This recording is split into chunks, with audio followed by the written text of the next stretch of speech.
Não vai ter o pirotécnico Lula para poder fazer, né, a ilusão, persuadir o povo e dizer que foi a Marolinha que vai passar. Eu quero ver com Dilma no poder se ela vai ter a mesma aceitabilidade que o Lula teve nesses 8 anos, mesmo empregando todas as políticas contrárias aos interesses da classe trabalhadora e fazendo pirotecnia, show por aí. Como ele veio aqui em Palmares, desceu do helicóptero, foi-se embora e deixou o povo lá morrendo de fome, de sede e sem casa para morar.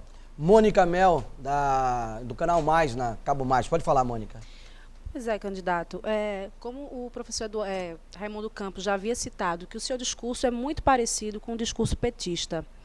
E o que é que leva o senhor a crer que vai ser diferente e que vai ter o poder de conseguir persuadir dentro do governo, dentro do Senado, para que essa situação que o senhor tanto bate contra mude? Então, bora começar, porque tem que ter algum fundamento também, porque é que nós somos diferentes deles. O primeiro fundamento é o financiamento da campanha. Nós não aceitamos dinheiro de empresário.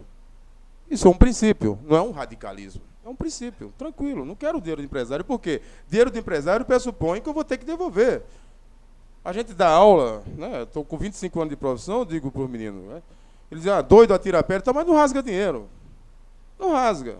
Tu viu o cara dar 300 milhões no querer troco? Então, uma da diferença entre nós e eles é porque nós vamos entrar lá com o rabo preso. Mas era o mesmo discurso. Não, mas era o mesmo discurso, mas eles começaram a se adaptar, a gente viu antes. Eles mataram um prefeito deles. O senhor acha que não vai, né, sendo eleito no meio do caminho, não vai ter nenhum momento que o senhor vai precisar se adaptar não, veja só, a esse regime? Então, são duas coisas diferentes. Uma coisa é você capitular o regime. Se adaptar porque, o cara é mais forte e eu vou vender-me.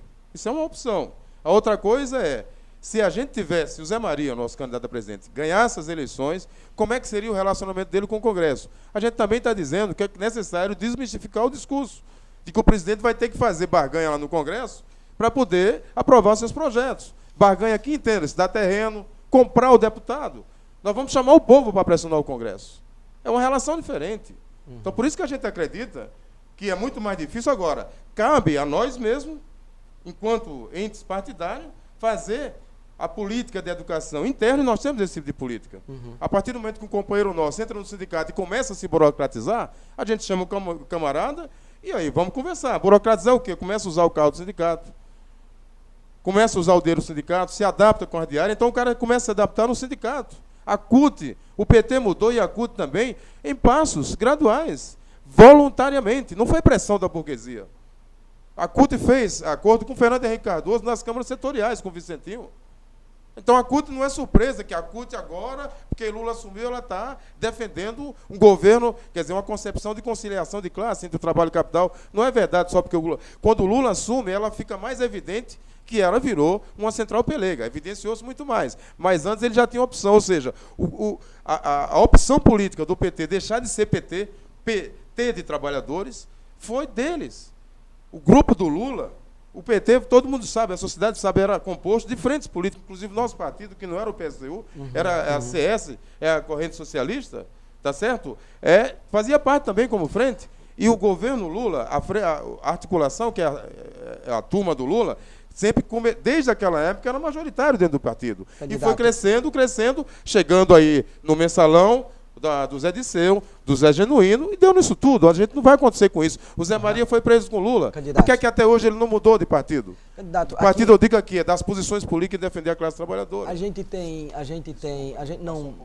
não utiliza dos artifícios de cortar o microfone, né, de interromper as respostas, mas eu me vejo na obrigação aqui de lhe pedir para o senhor ser um pouco mais conciso nas respostas, porque a gente só tem 1h20. Né? Se a gente conseguir concluir a entrevista em 1h20 com todo mundo, a gente está de bom tamanho. Eu retomo aqui com a sociedade civil organizada, com a pergunta do professor Raimundo, representando a Associação Pro Artístico. Pode falar, professor.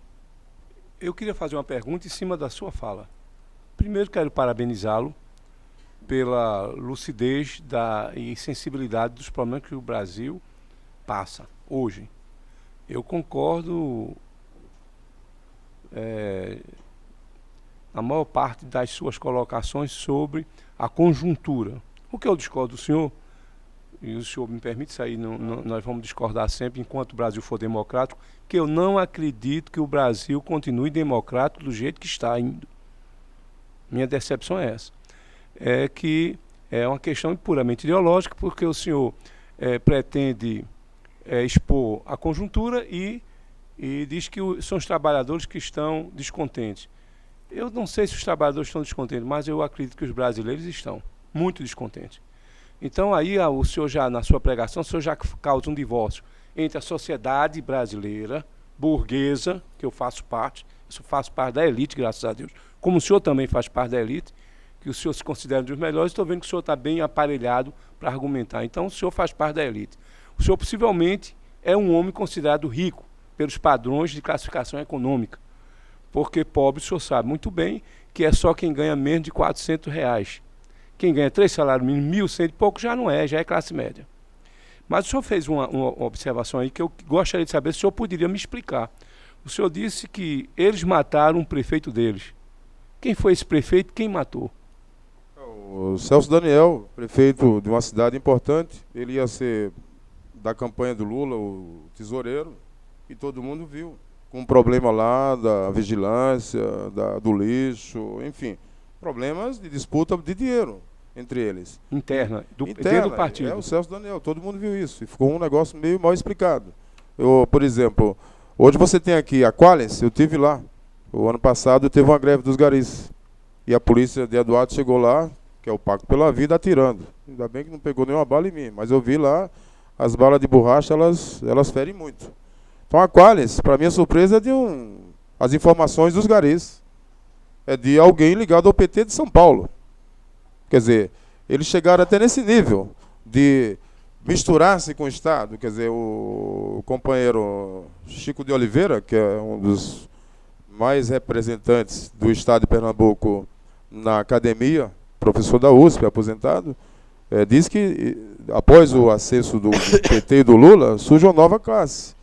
Né, dos burocratas, de mala, nomenclatura. Alta, 20 mil reais de gratificações para participar de uma reunião da Petrobras. Então isso tudo eleva a um grau enorme de degradação da política no país e de descrédito também. O Wellington Medeiros, presidente da ONG Leão do Norte. Candidato, eu costumo conversar com principalmente o pessoal do grupo e alguns amigos, e sempre digo que a gente está vivendo um momento de dinastia. Não sei se o termo correto é dinastia, né? A gente tem pai, filho, primo, tio, e é uma família quase que tomando conta, né, da Câmara de Vereadores, da Assembleia, da Câmara de Deputados Federais, né? E o que eu acho que chega a me amedrontar um pouco é que ela é também aliada ao setor religioso, né, o setor mais conservador da igreja, né, principalmente ligado mais às igrejas evangélicas. E aí a minha pergunta é, como parlamentar, né, é natural, eu acho natural que os candidatos, que os parlamentares, eles tenham que fazer aliança, né, na necessidade de o senhor ter um projeto importante aprovado para a classe trabalhadora, para o governo, ou o governo que o senhor possa ou não fazer parte. O senhor faria aliança com os evangélicos, com a parte mais conservadora, mesmo que eles, né, mantenham o seu posicionamento de condenar, né, um segmento social? Então, veja bem, eu na minha militância política, eu acabei de dirigir o Andes, passei 2 anos dirigindo um sindicato entre Brasília e Recife, e lá atrás também, no processo constituinte, a gente sente muita diferença, né? O que era antes, ele falou até então, o PT até chegar, o Lula chegar ao poder deu muito trabalho, né? O Fernando Henrique passou 8 anos para fazer a reforma da Previdência, não conseguia por causa de 100 e poucos deputados do PT. O Lula, quando chegou, fez em 3 meses. Então a coisa fica complicada.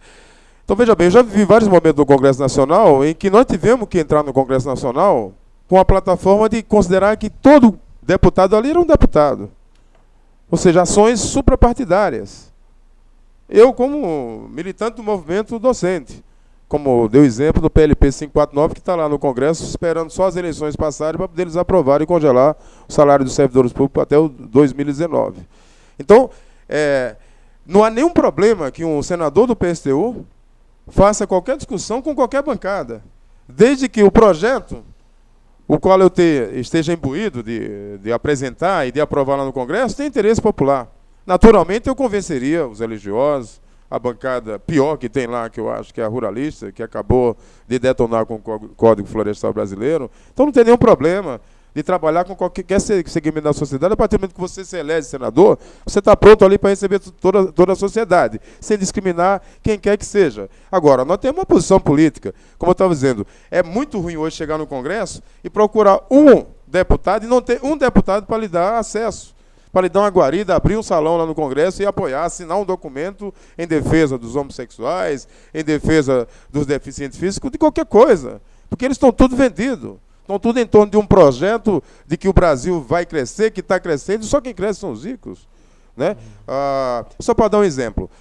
A classe operária produzia 7 carros no país aí no final da década de 70. Com a tecnologia que a companheira falou, está produzindo 27 carros por operário por ano. Eles ganhavam R$ 2.500. Hoje eles estão ganhando R$ 1.250. São os dados que a gente tem, isso é real. Então a coisa é complicada. Então a gente precisa conversar com todos e com todas dentro do Congresso Nacional. Agora mantendo a nossa posição firme, sem vacilar, sabe, sem mudar em nenhum momento os princípios aqui defendidos.